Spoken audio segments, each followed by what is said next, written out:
Somos rock pelo rock. O tema hoje do programa é um programa que eu acho interessante o tema, porque qual a maior dificuldade que uma banda enfrenta no seu processo de formação como um grande entertainment, vamos dizer assim, como chegada ao mainstream, né? Quando uma banda realmente se torna sucesso e não uma obra do acaso. É quando ela consegue manter de maneira constante o seu sucesso. E acho que o grande problema não, né? Vamos dizer assim, o grande filtro é o segundo disco. O pessoal fala muito do lançamento, né?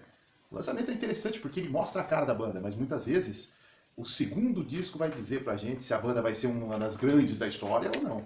Ou se vai ficar pro meio do caminho, como tantas outras trilharam na história do rock. Então o tema do programa de hoje é simples. Nós vamos falar do segundo lançamento de várias bandas. Selecionei alguns que me agradam aqui, se vocês souberem outros, estão convocados a comentar aí. Eu coloquei de acordo com o meu gosto e quis dar uma balanceada entre nacional e internacional. São os segundos lançamentos que se estabeleceram e estabeleceram a banda como um grande nome dentro do cenário, ok? Somos rock pelo rock. Vinheta, please. Quero poder caminhar com minhas pernas, que as asas me suportem onde for. Abrimos com um grande disco do Black Sabbath, Paranoid, de 1970. Praticamente ele foi lançado no mesmo ano, ou com uma pouca diferença, para o primeiro disco, o famoso Black Sabbath, que já vinha mostrando a banda com todo aquele peso, né, que tornou-a famosa no mundo, que mudou a maneira de se fazer rock, né? Ou abriu uma nova maneira de se fazer rock. Acho meio arrogante esse termo, mudou a maneira, né? Não gosto muito. Abriu uma outra forma de se fazer rock, um rock mais pesado, com temas mais soturnos, todos escritos, é bom que se diga, pelo baixista Geezer Butler. Verdadeiros contos de terror, com a obra Black Sabbath, do primeiro LP Black Sabbath, né, que é um conto de terror. Então se criou uma expectativa para o que viria a seguir no segundo. Por conta do baixo orçamento para a gravação desse disco, ele foi gravado praticamente ao vivo, um take direto, em poucos dias, né, o Paranoid. E conta com clássicos absolutos da história do Sabbath. Iron Man, né, War Pigs, Electric Funeral, entre tantos outros que estabeleceram realmente, principalmente a música que leva o título do LP, né, Paranoid, que se tornou um clássico instantâneo quando lançado. E esse disco estabeleceu de vez o Black Sabbath dentro do mercado fonológico e da história do rock de uma maneira geral. Então, grande lançamento de 1970, Paranoid, segundo LP do Black Sabbath. Outra banda que vinha em volta de uma enorme expectativa era o Led Zeppelin, banda do grande Jimmy Page, que já era conhecidíssimo no meio musical, grande músico de estúdio, né? Tocou no final do Yardbirds e continuou com o que viria a ser chamada de New Yardbirds, que junto com outros músicos, que já foi contado aqui, podemos retornar nesse assunto mais à frente, que é a formação do Led Zeppelin, né? Junto com esses músicos, que John Bonham na bateria e Robert Plant no vocal, né? E com certeza veio a se tornar aí uma das grandes bandas de rock da história, né? E o primeiro disco, Led Zeppelin 1, foi muito bem recebido, né? Então havia uma expectativa para o Led Zeppelin 2, de 1969, como que o Led Zeppelin faria. E fez da melhor maneira possível. O Led Zeppelin 2 é talvez, junto com o Physical Graffiti, meu preferido do Led Zeppelin, cara. É um excelente disco. Tem o Biofá do Alta Fidelidade, né? Que faz junto o programa do Alta Fidelidade, ele usa uma frase que eu acho impagável: descaralhaço. O Led Zeppelin 2, como diz o Biofá, é um descaralhaço, cara. Tem ali Whole Lotta Love, né? Whole Lotta Love, Thank You, Heartbreaker, Rumble On, Moby Dick, né? Que é aquela instrumental de bateria. Geralmente eu acho um saco ouvir solo de bateria, cara. Isso é um pé no saco nos discos ao vivo. Mas essa eu gosto, cara. Moby Dick, primeiro ela começa com aquela rifeira do Jimmy Page, não, Jimi Hendrix, Jimmy Page, e vem na sequência com um solo matador do John Bonham, né? Living Love May, né? Living Love May, She's Just a Woman, também é uma grande canção desse disco. Entre outros, eu poderia falar do disco todo, pra mim é espetacular. Mas só por ter Whole Lotta Love e Heartbreaker, né, já mostrava o que veio. A banda realmente vinha para ficar e para marcar o seu nome na história. Led Zeppelin 2, de 1969. Grande segundo lançamento do Led Zeppelin. Baby. Coloquei aqui uma terceira lembrança, porque eu não estou fazendo as coisas aqui com ordem de preferência, não. Coloquei uma banda que é muito assim falada, eu não sou um grande conhecedor absoluto, mas gosto do som, que é o Pearl Jam. Por que eu coloquei ela? Porque o Pearl Jam lançou o Ten. Se você ouve o Ten, ele parece uma coletânea de tantas músicas boas que você tinha ali. Não vou nem ficar citando aqui, Jeremy, não vou ficar citando, mas já estou citando, né? Jeremy, Alive, Even Flow, para mim disco todo, mas e fez um enorme sucesso. Se veio na histeria do Nirvana, pouco importa. Foi um grande disco. O Ten é um marco na história do rock. Então criou-se uma expectativa muito grande para o que o Pearl Jam poderia fazer no segundo disco. E veio um grande disco que é o Versus, né? Que é aquele do camelo, dromedário, nem era, acho que não é nada disso na capa, né? Aquele bicho dos Andes lá, sei lá. Enfim, tem um bicho na capa lá. É um grande disco, cara. Ele é de 1993, né? Desse disco, músicas como Go, Animal e principalmente Daughter, que restabeleceu, né? Uma balada lindíssima do Pearl Jam, aquele vocal forte, conciso, dramático do Ed Vedder, né?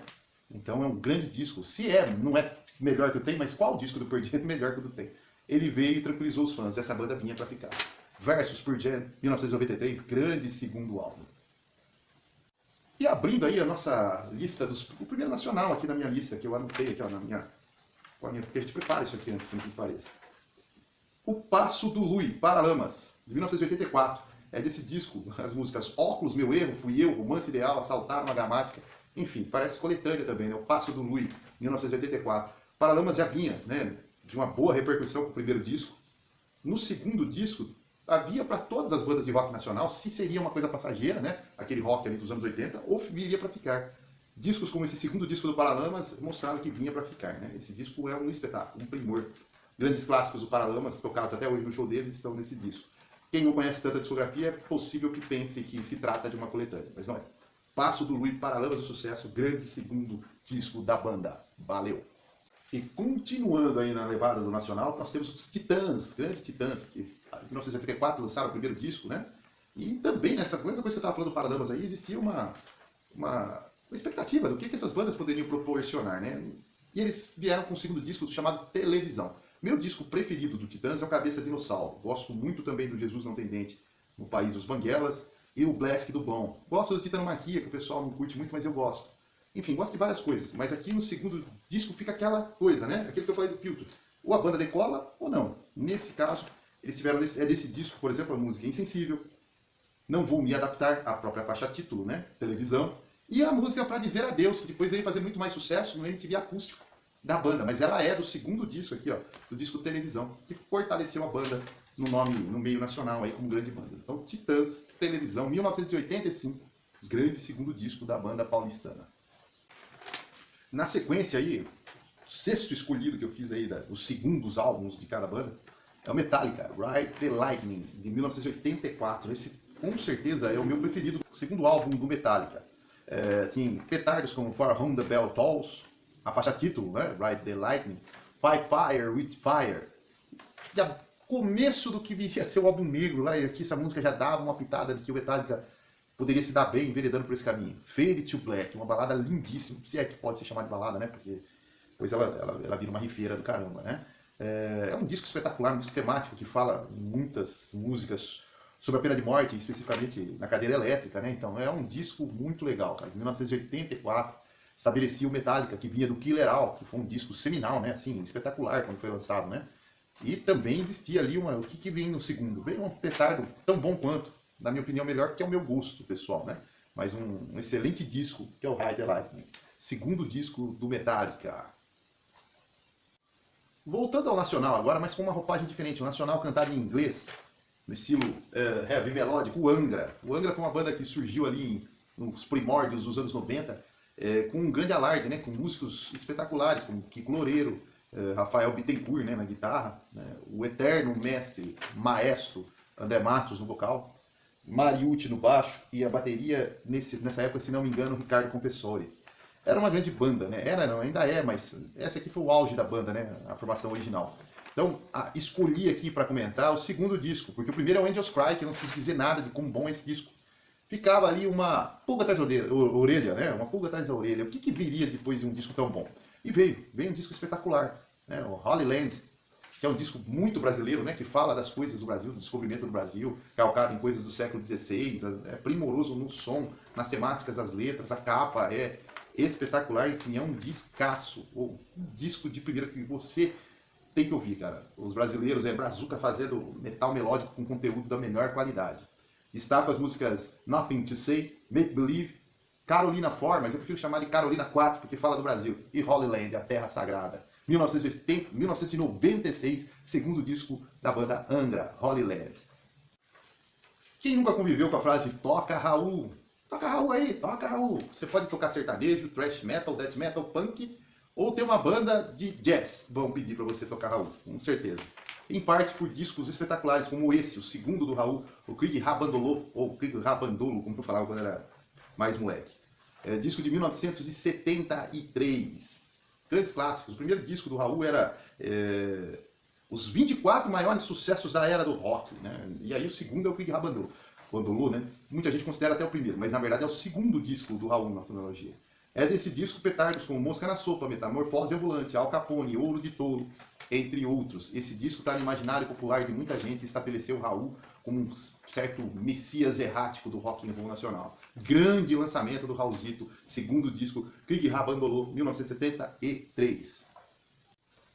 Agora, uma banda mais suave em termos de rock aí, que eu gostaria de comentar, porque nos anos 90 houve um comercial que falava da síndrome de Down, onde tinha uma criança com Down e uma criança normal num carrossel, subindo e descendo, né? E era para alertar sobre a campanha de como a gente tem que acolher. Enfim, era um comercial belíssimo, onde tocava a música Fake a Plastic Trees. E todo mundo na minha época ficou fissurado em saber qual é a banda. Afinal, Radiohead não era tão conhecido assim no meio. E estávamos falando aí no começo dos anos 90, onde não existia internet tão boa ainda, né? E não era uma coisa tão popular. Então as informações eram difíceis de você conseguir. Até que demorou pra gente entender que era uma banda chamada Radiohead que tinha essa música, Fake a Plastic Trees. Depois eu comprei o disco, que é o disco The Bands, que é o segundo da banda Radiohead, que veio na esteira do excelente Pablo Honey, que é o primeiro disco do Radiohead. Esse disco, que é de 1995, o The Bands, do Radiohead, eu destaco a própria música The Bands, High and Dry, que toca no filme, inclusive, My Iron Lungs, Bulletproof, I Wish Was, e a própria Fake a Plastic Trees, que ficou muito famosa por esse comercial. Aqui ainda nós víamos um Radiohead mais de canções mais pop, com alguma coisa de alternativa ali, mas canções, né? O próximo disco, depois do The Bands, que viria, seria o Paranoid Android, que é um clássico. Eles mudariam completamente a fórmula e a maneira de fazer, e é um descasso, vai ser outro assunto. Segundo grande disco da banda Radiohead, The Bands, 1995. Para finalizar, eu abri com Black Sabbath e vou fechar com Mr. Ozzy Osbourne, uma das figuras mais carismáticas, malucas e diferentes que o rock barra hard rock barra heavy metal, embora ele odeie esse termo heavy metal, né? Quando falam Ozzy heavy metal, ele fala, que porra é essa? Heavy metal, eu faço rock, ele deixa claro, não gosta do termo. Mas é um dos expoentes do rock pesado, que acho que eles detestam mais ainda que a gente chame assim, né? É o segundo lançamento do Ozzy, Diary of Madman. O Ozzy vinha de uma carreira de sucesso no Sabá, mas nos últimos anos as coisas não deram muito certo. O Ozzy estava mergulhado numa bad trip de droga, de bebida, completamente maluco, e as coisas no Sabá tinham saído de rumo, né? Lançaram 2 discos que não foram tão sucesso, o Technical Ecstasy, né? E depois o Never Say Die, que eu gosto pra caramba, acho um puta disco, mas não foram bem. Foram discos que já existia muito conflito na banda. O disco Never Say Die, pra você ter uma ideia, o Ozzy foi demitido e depois readmitido, enfim, uma coisa maluca. Até que depois da turnê desse disco, Never Say Die, a coisa ficou insustentável e o Ozzy foi demitido de uma vez da banda. Enfim, entrou numa espiral maluca e a mulher dele, que muita gente contesta, mas ela tem um papel central na carreira do Ozzy, tirou ele desse buraco. A Cheryl Osbourne, a famosa mulher do Ozzy, empresária dele, enfim, é uma figura também bastante conhecida do meio musical. E empresariou, montou uma banda, né? E nessa banda tinha um guitarrista, um tal de Randy Rhoads, um moleque virtuose, talvez, que somente era rivalizado pelo Ed Van Halen nos anos 80. Né? Infelizmente morreu de uma maneira absurda, né? Foi dar um rolê de avião na fazenda e bateu num celeiro. Foi como um passageiro, o cara que tinha medo de voar, sei lá como, ele não bebia, não se drogava, era um cara totalmente sério. Entrou num avião com o cara chapado, o cara bate no celeiro e, enfim, perdemos aí um cara espetacular que era o Randy Rhoads. Desse disco, Diary of Madman, o primeiro disco do Ozzy, Blizzard of Ozzy, foi muito bem aceito, criando expectativas para o segundo, Diary of Madman, que é um excelente disco que manteve lá em cima o interesse por Ozzy, a ponto do Ozzy fazer mais sucesso do que o próprio Black Sabbath. Desse disco destaco a música Over the Mountain, Fly High Again, Believer, Diary of a Madman, que é uma orquestração de cordas espetacular, e a balada Tonight, que o Ozzy sabia fazer balada muito bem. Descasso, segundo disco do Ozzy, Diary of Madman, de 1981. Valeu? Ozzy Osbourne. Para encerrar, eu vou deixar uma dica aqui de uma banda que eu não falei, mas eu gosto sempre de deixar uma dica para vocês ouvirem. É o segundo disco da banda Legião Urbana. Legião Urbana 2. O Legião Urbana é o seguinte, todo roqueiro que se leva a sério, que acha que é muito pesado, odeia admitir que isso aqui é uma banda boa. Ela ficou com uma pecha de banda chata, de banda de não sei o quê. Né? Por quê? Porque eu sou metal, porque eu sou rock, eu sou cabeça, eu sou um cara fudido, cara. Eu vou nas baladas, eu toco numa puta banda. Então, eu não posso gostar disso. E isso aqui é... Enfim, tem gente que realmente não gosta, mas o cara que não gosta não fica falando mal. Qual a necessidade de ficar falando mal do Legião Urbana? Cara, liricamente falando, poucos ou quase nenhum compositor chegou perto do Renato Russo, cara. Tinha uma sensibilidade, um domínio da palavra com poucos, né? Mas o pessoal se deixa pegar muito pelo instrumental, que eu até nem acho ruim, é pós-punk e tal, mas não observa outros aspectos. A voz linda do Renato Russo e a maneira inspirada como ele compõe. Então eu indico que vocês ouçam esse disco, o Legião Urbana 2. É desse disco, Daniel na Cova dos Leões, Quase Sem Querer, Eduardo e Mônica, que eu confesso que eu não gosto, é uma das poucas músicas do Legião que realmente não me... Mas é um clássico. Tempo Perdido, né? Acho que talvez o maior, um dos maiores clássicos, né? Música Urbana 2, Fábrica e a música Índios, fecha o disco, descasso. Então aí foram algumas bandas e o segundo disco, que é aquele do Temor. Ou a banda engrena ou fica para trás. Eu citei alguns aí, você pode ter outros. Esse foi o tema do programa desse canal hoje. Então obrigado se você ficou até aí, até o final. E lembrando sempre, somos rock pelo rock. Rock. Ok?